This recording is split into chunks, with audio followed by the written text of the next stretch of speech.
1857년 25살의 젊은 선교사가 중국에 들어가서 선교를 하게 됩니다. 그는 문화적인 갈등과 어려운 가운데서도 정말 다른 선교사들이 가지 않는 깊은 오지까지 들어가서 복음을 전하게 됩니다. 이 사람이 바로 그 유명한 허드슨 테일러 선교사입니다. 어느 날 누군가가 허드슨 테일러에게 이렇게 질문을 했습니다. 어떻게 그 어려운 중국 선교를 감당하셨습니까? 그랬을 때 허드슨 테일러는 이렇게 대답을 했습니다. 연주가 끝난 후에는 피아노를 조율하지 않습니다. 연주하기 전에 피아노를 조율하는 것이죠. 저는 하루 사역을 시작하기 전에 항상 하나님 앞에 제 영혼을 조율하였습니다. 그것이 비결입니다. 라고 대답을 했습니다. 허드슨 테일러는 그 어려운 중국 선교를 하면서 매일매일마다 그 사역을 시작하기 전에 하나님 앞에서 자신의 영혼을 조율한 것이죠.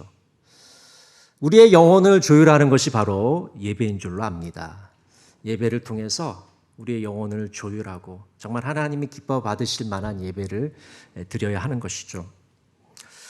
여러분은 영혼을 어떻게 조율하고 계십니까? 오늘 예배를 통해서 영혼을 조율하시는 우리 양정의 모든 성도들이 되시기를 간절히 바랍니다. 오늘 본문 말씀에 보면 이 법궤를 예루살렘으로 옮기고 있는 다윗의 모습을 우리가 발견할 수가 있습니다.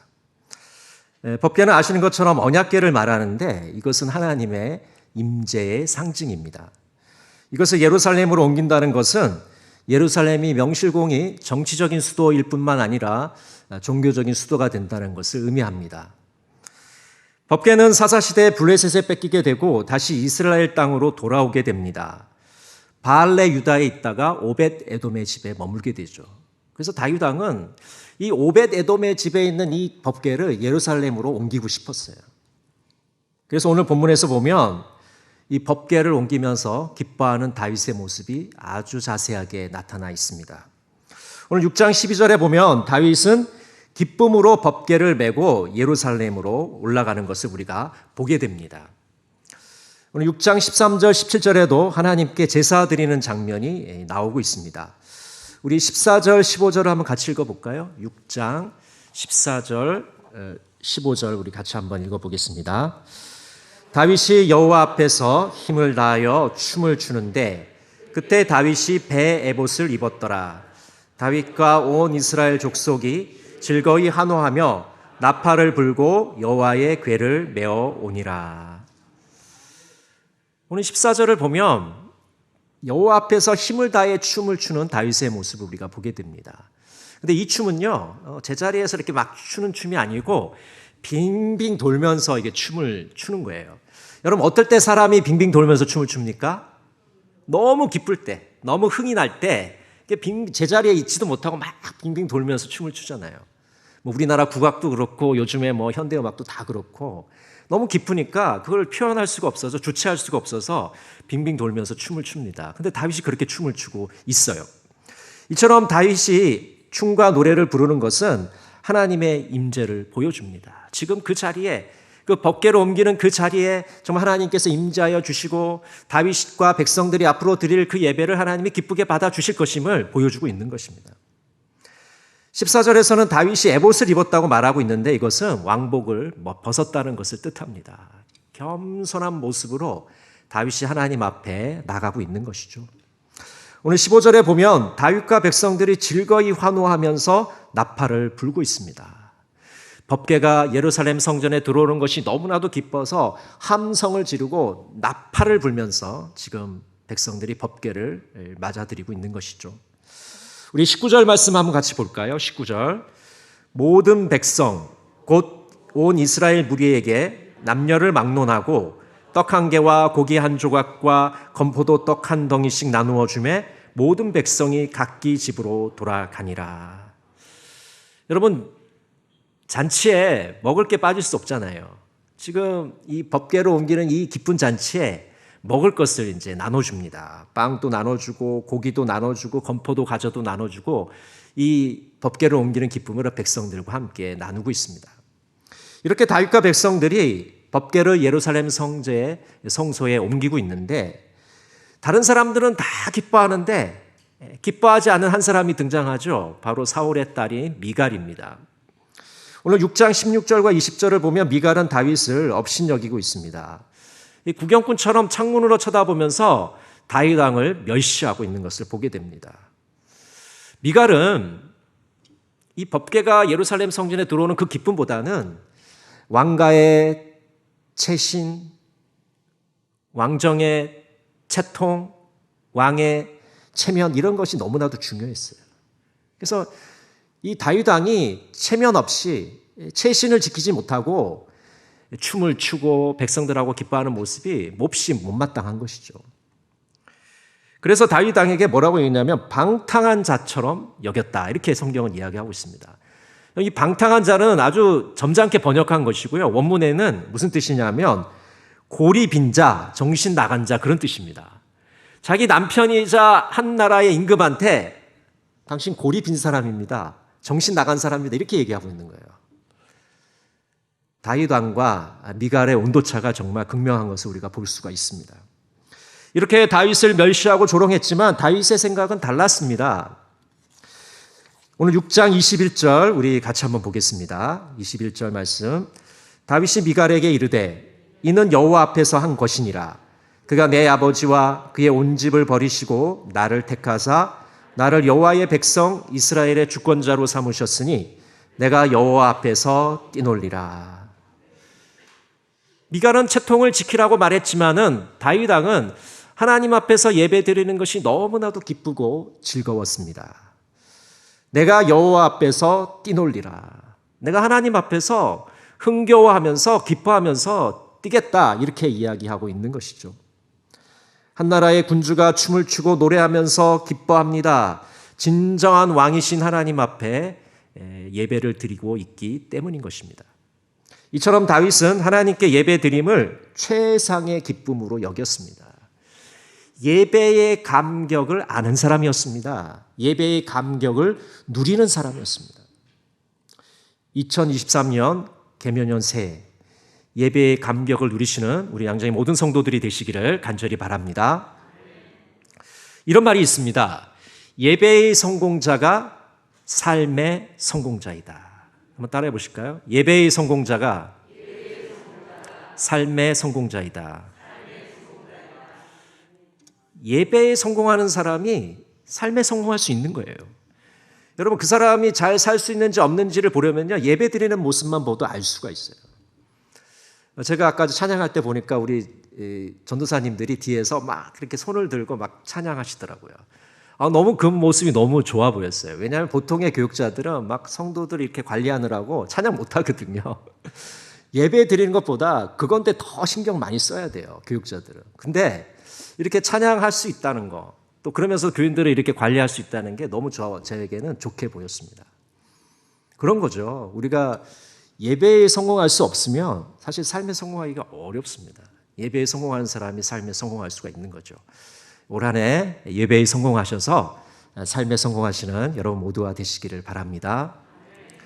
그럼 우리는 어떻게 예배의 감격을 누릴 수가 있을까요? 우리가 예배의 감격을 누리기 위해서는 먼저 예배가 무엇인지를 바로 알아야 됩니다. 여러분, 예배는 무엇입니까? 예배는 하나님과의 대화입니다. 하나님과의 만남입니다.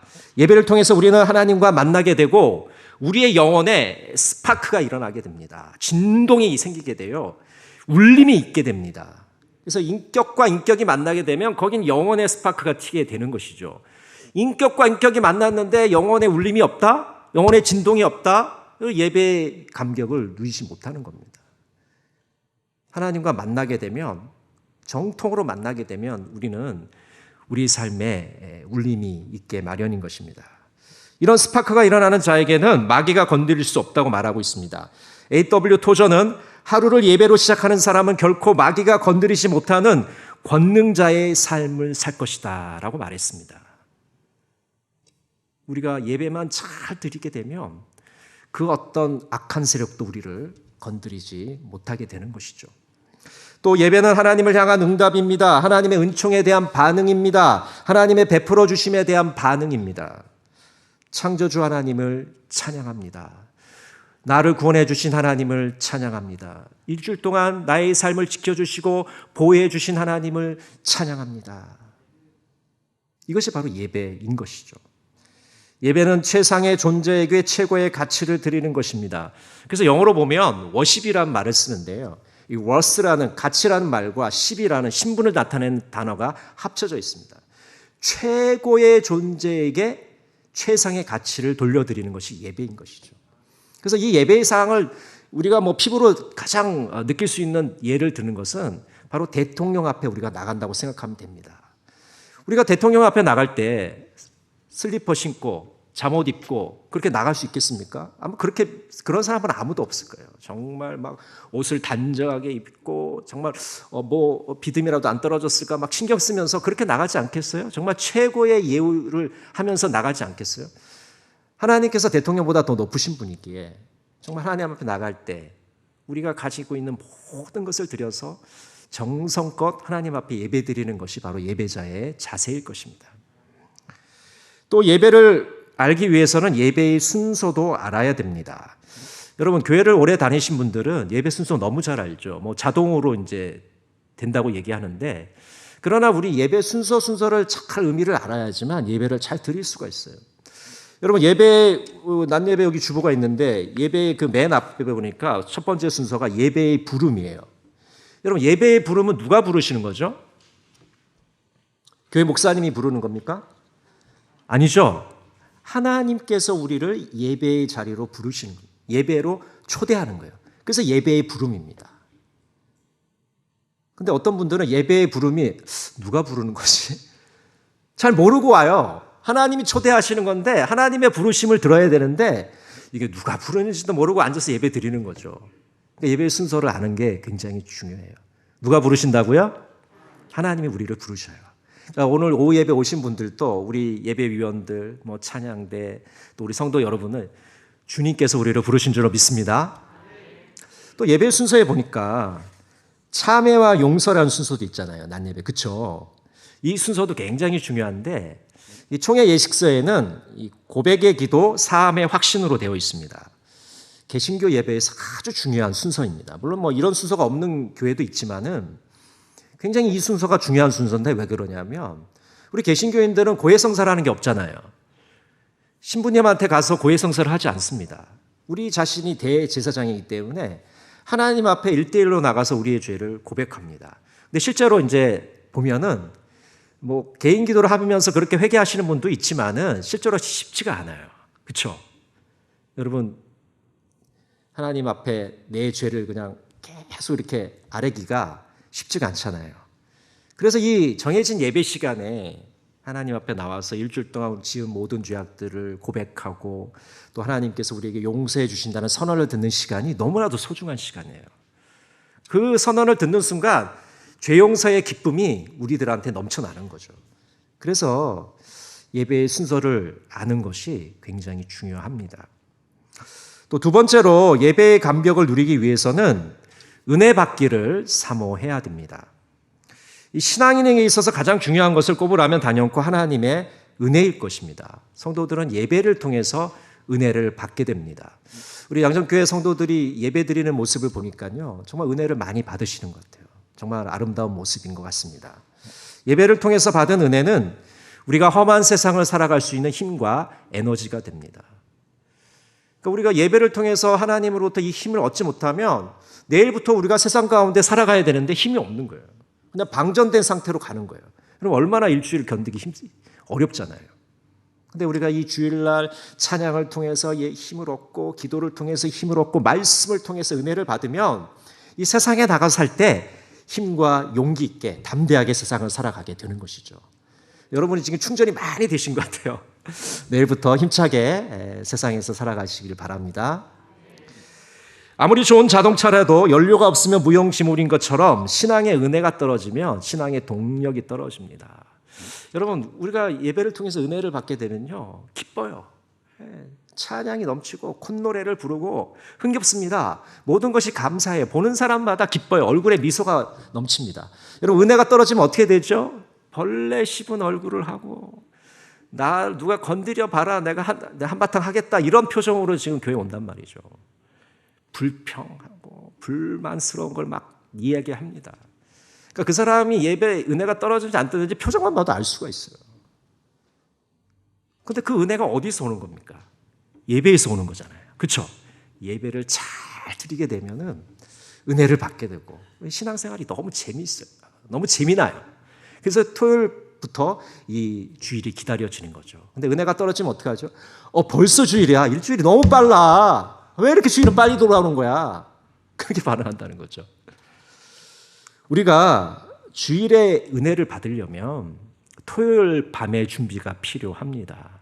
이게 토요일 날요, 너무 몸을 피곤하게 하고 토요일 날 너무 많은 일정을 소화하게 되면 이거 주일날 은혜 받기가 굉장히 어렵게 됩니다. 그래서 토요일 날은 일찍 좀 주무셔야 되는 것이죠.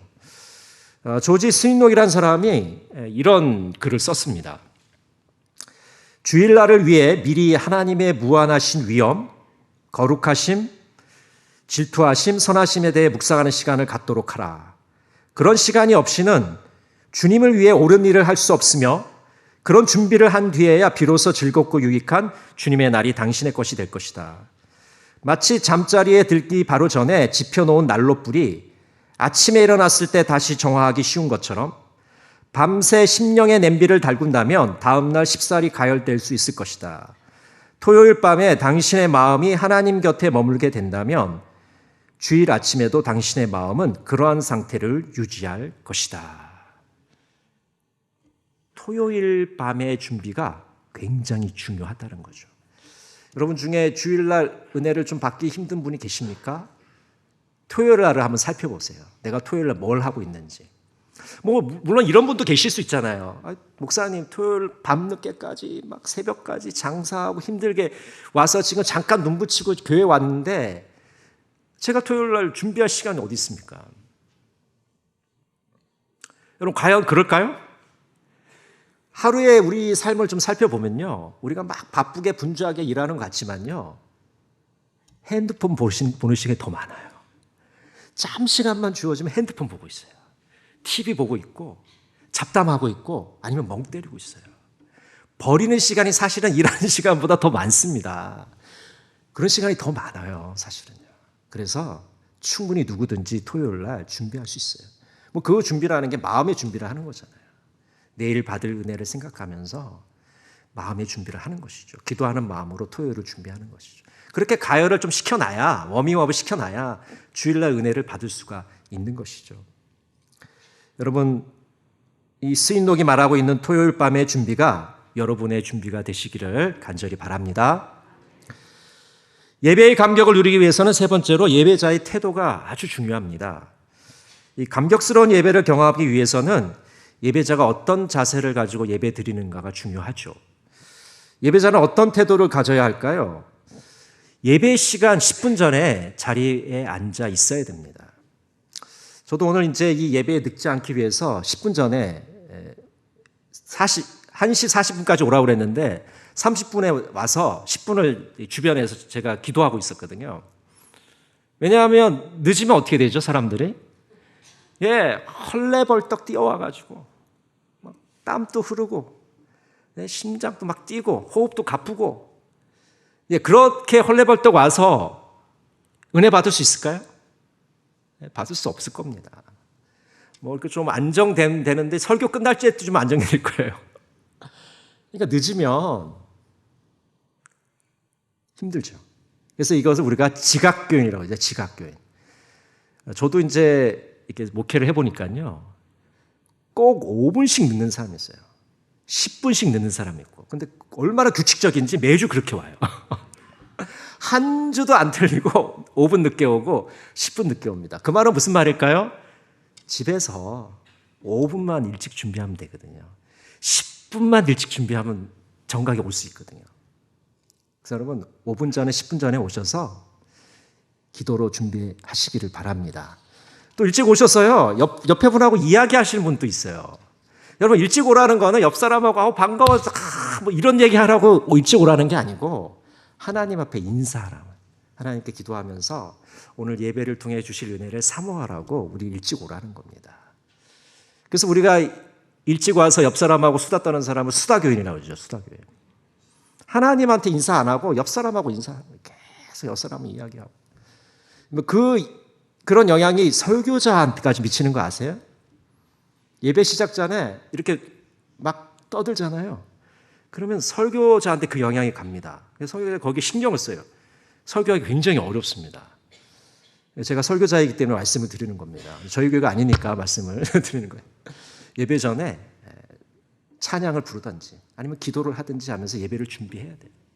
옆 사람하고 이야기하는 것이 좋은 습관이 아니라는 거죠. 한국교회 초기에도 사람들이 너무 예배 시간 전에 떠들어서 선교사들이 골치가 아팠습니다. 이거 어떻게 조용히 시키지? 그래서 이제 개발한 게 여기는 종이 없네요. 전에는 다 종이 있었잖아요, 교회마다. 그렇죠? 그래서 선교사가 종을 딱 쳐보니까 너무 조용해지는 거예요. 이 효과가 있네? 그래서 선교사들이 종을 갖다 놓기 시작합니다. 그래서 예배 시작 전에 종을 치기 시작.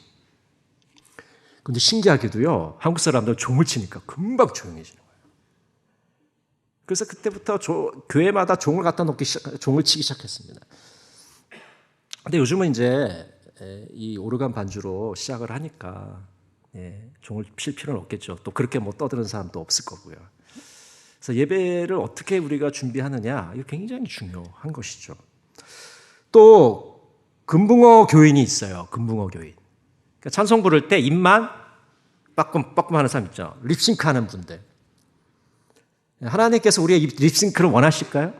아닙니다. 하나님은 정말 정성을 다해서 찬양하는 모습, 입을 벌려서 찬양하는 모습을 원하고 계세요.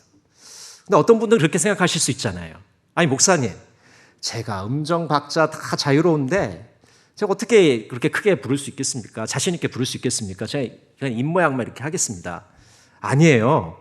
하나님이 우리 성도들의 음정 박자 맞는 찬양을 받기를 원하실까요? 그렇지 않습니다. 뭐 이왕이면 맞으면 좋겠지만은 좀 틀려도 괜찮아요. 하나님은 우리가 최선을 다하는 모습을 보고 싶은 거예요. 우리 입을 좀 벌리라고 말씀을 하고 있는 겁니다. 요즘은 뭐 마스크도 쓰고 그러니까 좀 힘들긴 하지만 내가 할 수 있는 최선을 다하는 그런 모습을 하나님이 원하고 계시는 것이죠. 물론 찬양대와 찬양팀은 맞아야겠죠. 오늘 너무 화음이 멋있으셔서 제가 아까 제 너무 감동을 받았는데요. 연습을 평소에 너무나도 잘 하시는 것 같습니다. 우리 찬양대 되게 잘 하시는 것 같은데 찬양팀도 너무 은혜스럽게 인도하시는 것 같아서 감동을 받았습니다. 찰스 스윈돌은 이런 말을 했어요. 왜 그렇게 노래하는 사람들이 적은 걸까? 긴급한 일들이 압박해서 노래할 여유가 없기 때문에, 남들이 우리를 위해 노래해 주기 때문에, 노래가 곳곳에 존재하기 때문이다. 왜 사람들이 찬양을 안 할까? 거기에 대해서 스윈돌 목사님은 다른 사람들이 노래를 불러주기 때문에, 그리고 노래할 여유가 마음에 없기 때문에 찬양을 잘 부르지 못한다, 이렇게 이야기하고 있습니다. 여러분, 내 입술을 벌려서 최선을 다해서 찬양하는 그 찬양을 하나님이 받으시기를 원하십니다. 정성을 다해서 하나님께 찬양 드리시는 우리 양정의 모든 성도들이 되시기를 바랍니다. 또 깜빡 교인이 있어요. 깜빡 교인. 이게 주일날 이게 설교를 시작하면 벌써부터 한마디도 안 했는데 은혜를 받아서 고개를 아멘, 아멘 하고 있어요. 아니, 한마디도 안 했는데 벌써 아멘을 해요. 얼마나 훌륭한 교인인지. 어제 무엇을 하셨는지 벌써 설교를 시작하자마자 고개를 떨구고 졸기 시작합니다. 이게 깜빡 교인이에요. 깜빡 교인. 그래서 중요한 게 아까도 말씀드렸지만 토요일 날 이 몸 상태를 이 베스트로 만들어 놔야 돼요.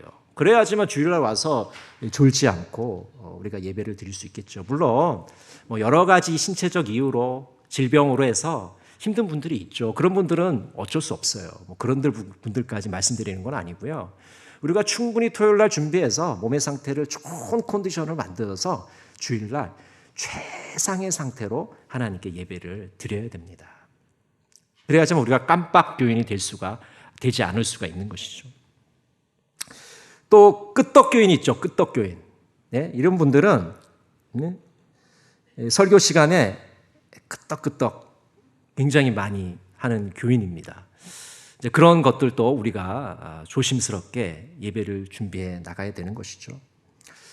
그래서 이 예배 시간에 끄떡교인이 되지 않으려면 이 성경책을 펴놓고 계셔야 됩니다. 펴놓고. 여러분 성경책 지금 다 갖고 오셨죠? 펴놓고 계십니까? 닫고 계십니까? 네, 이 성경책을 이렇게 열고 계세요. 근데 제가 해보니까 이게 실제로 임상시험을 해봤는데 진짜 펴고 있으니까 졸음이 안 와요. 근데 이걸 닫는 순간 졸음이 와요. 희한하죠? 그래서 성경책을 좀 열고 계시면 좋을 것 같아요. 닫지 마시고 열고 계시면 좋을 것 같습니다. 그리고 이 설교를 들으실 때 적극적인 자세로 들어야 됩니다. 허리를 펴고 정말 이렇게 눈을 설교자와 아이 컨택을 하고 그래야지만 졸음이 안 와요. 근데 자꾸 이렇게 고개를 여기 숙이고 여기 낙서하고 있으면 어때요? 한 5분만 지나면 벌써 딴 생각이 막 다 찾아옵니다. 수도세를 내야 되는데 전기세 내야 되는데 난방비는 많이 올라가지고 막 오만 잡생각이 여기 다 들어요. 그래서 성경책 펴고 적극적인 자세로 설교자를 바라보면서 설교를 경청해야 되고 어떤 분들은 이 설교 내용을 이렇게 적는 게 집중이 잘 된다고 그러시는 분도 계시더라고요. 또 거꾸로 적으면 집중이 안 되는 분도 계세요. 그래서 자기가 집중이 잘 되는 방법을 개발하셔서 설교 시간에 좀 집중을 하시면 좋을 것 같아요.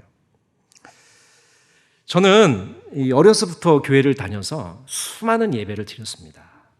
그리고 이제 신학교를 가니까 5일 동안 체풀을 드리는 겁니다. 그래서 계속 화, 수, 목, 금 계속 이제 예배를 드려야 되는 거예요. 그러니까 여러분 예배를 그렇게 드리다 보니까 어떻게 되냐면 예배의 매너리즘에 빠지게 된 거예요. 예배에 들어갔는데 별로 기쁘지가 않아요. 그냥 의무감으로 가는 거예요. 뭐 그렇다고 제가 예배를 빠지거나 불성실하게 예배 드리는 건 아닙니다. 그렇지만은 마음이 기쁘지가 않는 거예요. 그냥 학교에서 예배 드리라니까 신학생이니까 예배 드려야 되니까 예배 드린 거예요. 그러다 이제 군에 가게 됐는데 이제 신병교육대에서 훈련을 받다가 이제 종교 행사 때문에 이제 주일날 처음으로 군교회를 가게 됐습니다. 저는 평생 동안 교회를 다닌 사람이라서 교회가 그렇게 반가운지 몰랐는데 너무 훈련 받을 때 가는 교회는 너무 반갑더라고요. 그 자리에서 앉아서 기도하는데 이 눈에서 닭똥 같은 눈물이 막 흘러내리는 거예요. 예배 드리는 게 너무 기쁜 거예요. 기도하고 말씀 듣고 찬양하는 게 너무 가슴 벅찬 거예요. 가슴이 막 터질 것 같아요. 심장이 막 터질 것 같은 그런 감격이 밀려오는 거예요.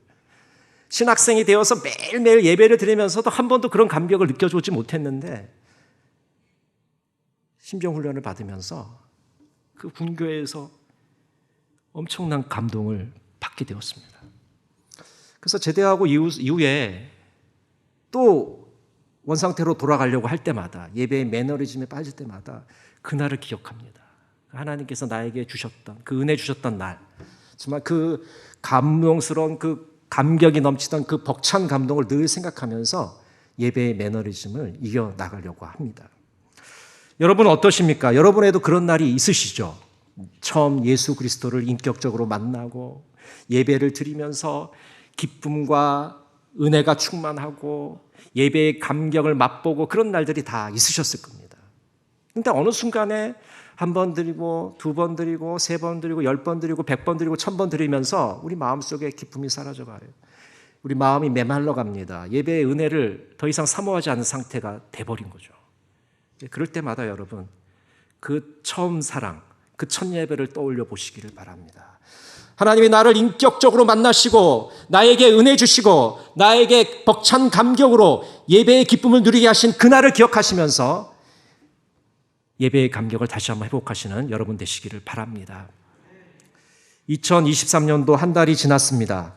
새해 예배를 통해 주시는 하나님의 은혜를 풍성히 맛보시는 우리 예배위원들과 우리 성도 여러분이 되시기를 간절히 바랍니다. 기도하겠습니다. 사랑의 하나님, 지난 한 해를 지켜주시고 새해를 허락해 주시니 감사드립니다. 올 한 해 예배의 감격을 누리는 교회가 되게 하여 주시옵소서. 예배 위원들과 성도들이 온전한 예배자로 서게 하여 주시옵소서. 예수님의 이름으로 기도드립니다. 아멘.